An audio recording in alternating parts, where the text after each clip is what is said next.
Hello বন্ধুরা, তো আমি ছোট থেকে আর 5 জনের মতনই মানুষ হয়েছি, ভালোভাবেই পড়াশোনা যতটা শিখেছি।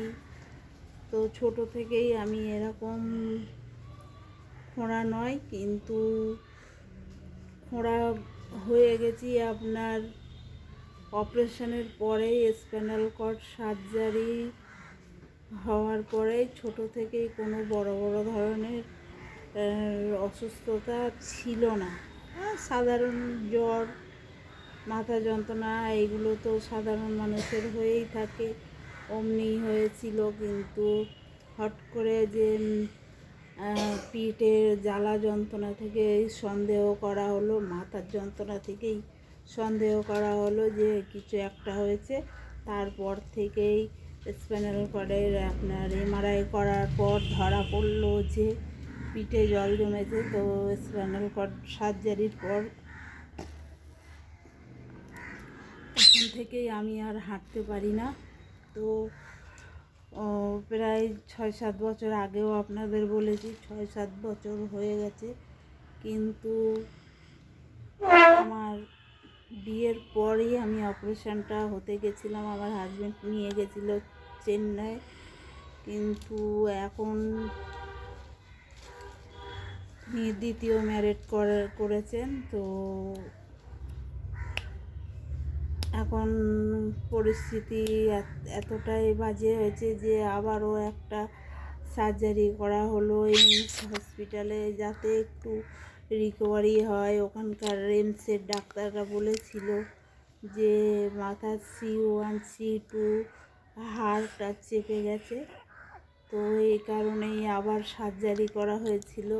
তাতেও কোনো 1 বছর হয়ে গেছে, কিন্তু তাতেও কোনো লাভ হয়নি। বরঞ্চ খারাপ ছাড়া ভালো কিছু বুঝতে পারিনি। তো যখন ডাক্তারের চেকআপে যাওয়া হলো, তেনারা আশা দিয়েছিলেন, কিন্তু যখন ডাক্তারের চেকআপে যাওয়া হলো, তেনারা বললেন যে আবার মানে প্রথম চান্সে যদি অপারেশানটা ওনাদের ওখানেই হতো তো তখনই দাঁড়াতে পারতাম হয়তো, ওনাদের এটাই আশা। কিন্তু এখন ওনারা বলছে যে কিচ্ছু করার নেই, তো যেরকম আছে সেরকমই থাকবে, কিন্তু চেষ্টা করতে হবে। তো দেখা যাক ভাগ্যর কী লীলা খেলা। তো সবটাই কপালেরই দোষ। মানুষের কাছেও অনেক নানান কথাবার্তা শুনতে হয়, তো কিছু করার নেই। অনেক লোক মুখের ওপরেই বলে যায় অনেক কিছু কথা।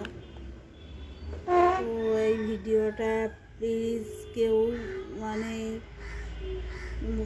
খারাপ মনে করবেন না, কিন্তু যে জন্ম থেকে যেই আমি প্যারালাইজ বা খোড়া, সেটা কিন্তু নয়। অনেকেই অনেক কিছু ভাবনা চিন্তা মনের ভিতরে নিয়ে পরিকল্পনা করে, বা অনেকে মুখের ওপর বলেও দেয়, কিন্তু সেটা নয়। আমি ছোট থেকে আর 5 জনের মতোই বড় হয়েছি, আর বড় হয়েছি প্লাস ভালো মানুষের মতোই মানুষ হয়েছি। এই পর্যন্তই এই ভিডিও শেষ করলাম। নেক্সট ভিডিওতে আবার দেখা হবে আপনাদের সঙ্গে।